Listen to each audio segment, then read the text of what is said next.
Bab 91.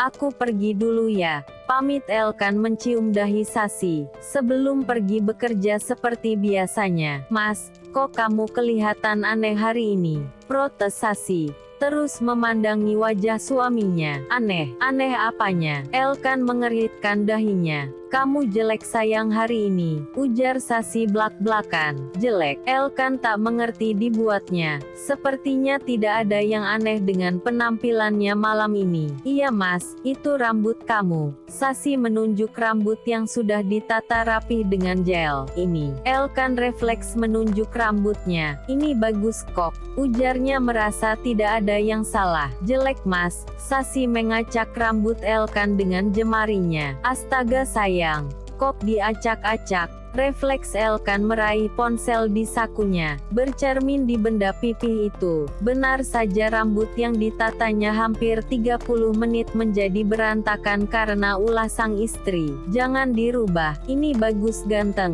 cegah Sasi saat jemari Elkan hendak kembali merapihkan rambutnya. Ganteng? Elkan tak habis pikir, bagaimana penampilannya dengan rambut kusut seperti bangun tidur dikatakan ganteng oleh Sasi. Iya ganteng, sudah hati-hati ya perginya, jawab Sasi dengan entengnya. Mencium punggung tangan suami Mia, Elkan pun melenggang pergi, dengan rasa percaya diri yang turun drastis karena rambutnya yang berantakan. Kepalanya terasa terus berdenyut-denyut menghadapi tingkah laku Sasi yang semakin aneh.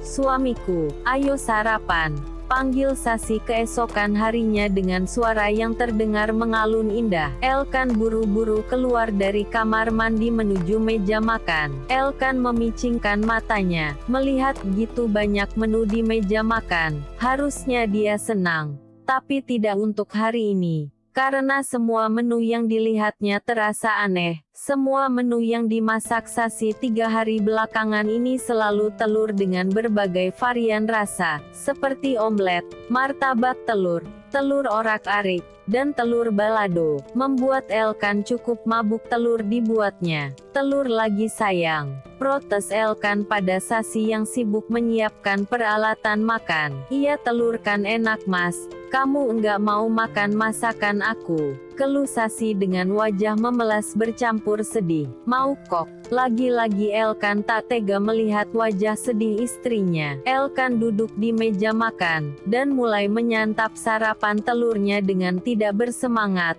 Aku pergi dulu ya, sudah siang ini, pamitnya setelah menyantap sarapannya beberapa suap. Tunggu sayang, Sasi berdiri dari duduknya, buru-buru mengambil sesuatu dari pantry. Bawa ya, Sasi memberikan kotak makan berwarna biru pada Elkan. Makasih ya, Elkan tersenyum. Sasi memang sering menyiapkan bekal untuknya. Apa ini isinya? Elkan berharap bukan telur lagi yang diterimanya. Buka aja. Tanpa pikir panjang Elkan segera membuka kotak makan itu dengan penuh semangat. Namun sesaat kemudian matanya meredup kecewa melihat menu bekalnya, yang lagi-lagi berbahan dasar telur. Dimakan ya, pinta Sasi dengan mata berbinar. Iya sayang, Elkan hanya bisa menurut. Seraya berdoa hormon hamil aneh Sasi segera berakhir. Elkan pun bergegas keluar rumah menuju tempat kerjanya. Sudah beberapa hari ini Sasi hanya berbaring dan bersantai-santai. Tak ada kegiatan yang berarti untuknya. Hampir semua pekerjaan Elkan yang mengerjakan.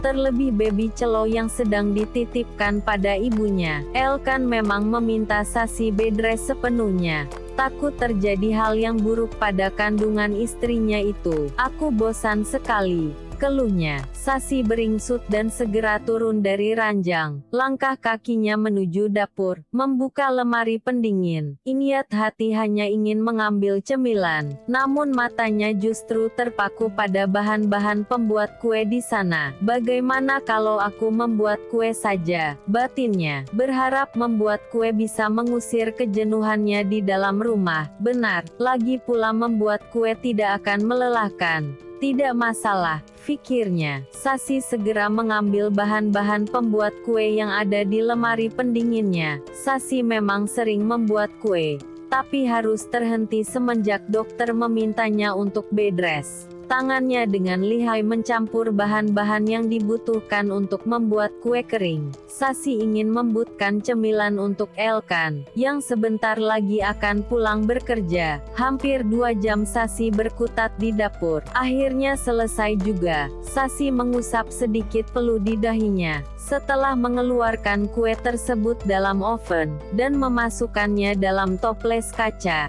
Kegiatan membuat kue itu selesai, hanya tinggal membersihkan sisa-sisa kotoran di dapur yang sedikit berantakan. Sasi mengambil kain lap membersihkan sisa-sisa kotoran di pantry. Aduh, gerakan tangannya tiba-tiba terhenti memegangi kepalanya yang terasa berat.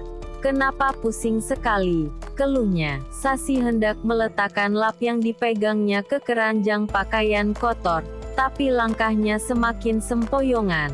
Praang, suara pecahan gelas kaca yang tak sengaja terjatuh itu terdengar nyaring. Saat Sasi berusaha bertumpu pada pantry, justru menyenggol gelas tersebut hingga terjatuh. Sebelum akhirnya pandangannya benar-benar buram dan gelap. Sayang, panggil Elkan malam itu setelah membuka pintu yang tidak terkunci, dan tak melihat Sasi di ruangan tengah. Sayang, panggilnya lagi. Biasanya Sasi langsung menjawab begitu Elkan memanggilnya. Elkan pun segera masuk ke kamarnya.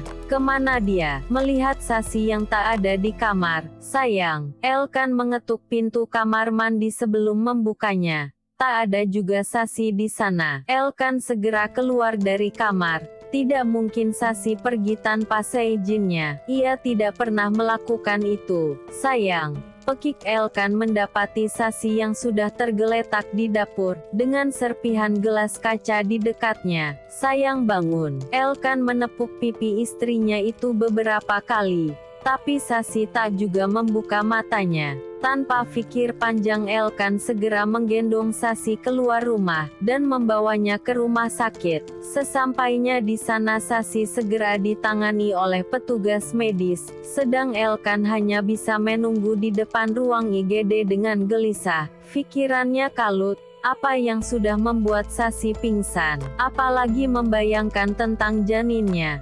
Takut hal yang buruk merenggut calon bayi yang diidamkannya itu. Hampir 30 menit Elkan menunggu, waktu yang cukup lama dirasanya, sampai seorang dokter wanita keluar dari ruang IGD. Dokter, bagaimana keadaan istri saya dan janinnya? Apa mereka baik-baik saja? Ucap Elkan yang langsung menghampiri dan mencecar dokter tersebut dengan pertanyaan. Istri bapak dan janinnya tidak apa-apa. Janin yang dikandung istri bapak memang lemah. Sepertinya ia pingsan karena kelelahan, jelas sang dokter. Membuat Elkan lega mendengarnya. Saya akan memindahkannya ke ruang inap. Setidaknya ia membutuhkan perawatan 1-2 hari, sampai kondisinya benar-benar membaik. Sambung dokter tersebut yang langsung bergegas pergi, dan petugas medis pun segera memindahkan Sasi ke ruang rawat inap. Elkan duduk dengan tenang di sisi ranjang,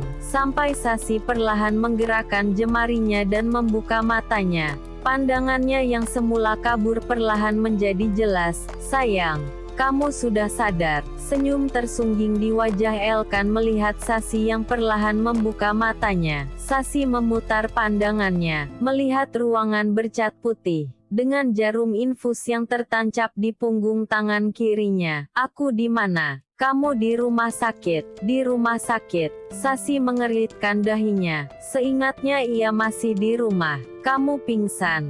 Kata dokter, kamu kelelahan. Sasi termenung. Ia baru ingat jika dirinya sempat merasa pusing usai membuat kue. Jantungnya tiba-tiba berdegup kencang, mengingat sesuatu yang seketika membuatnya cemas. Janinku. Bagaimana janinku? Sasi panik segera berusaha turun dari ranjangnya. Tenang sayang. Tenang, Cegah Elkan, janin kita baik-baik saja. Sasi yang sempat berontak pun terdiam, merasa lega mendengar ucapan suaminya. Benar, janin kita baik-baik saja. Sasi menatap Elkan tidak percaya. Benar, janin kita baik-baik saja. Elkan mengusap pucuk kepala Sasi. Sasi benar-benar merasa lega. Maafkan aku tadi membuat kue. Aku kelelahan. Maafkan kecerobohanku. Sesal Sasi memegang tangan Elkan. Ia tahu Elkan pasti setengah mati mengkhawatirkannya. Tidak apa-apa, jangan lakukan itu lagi.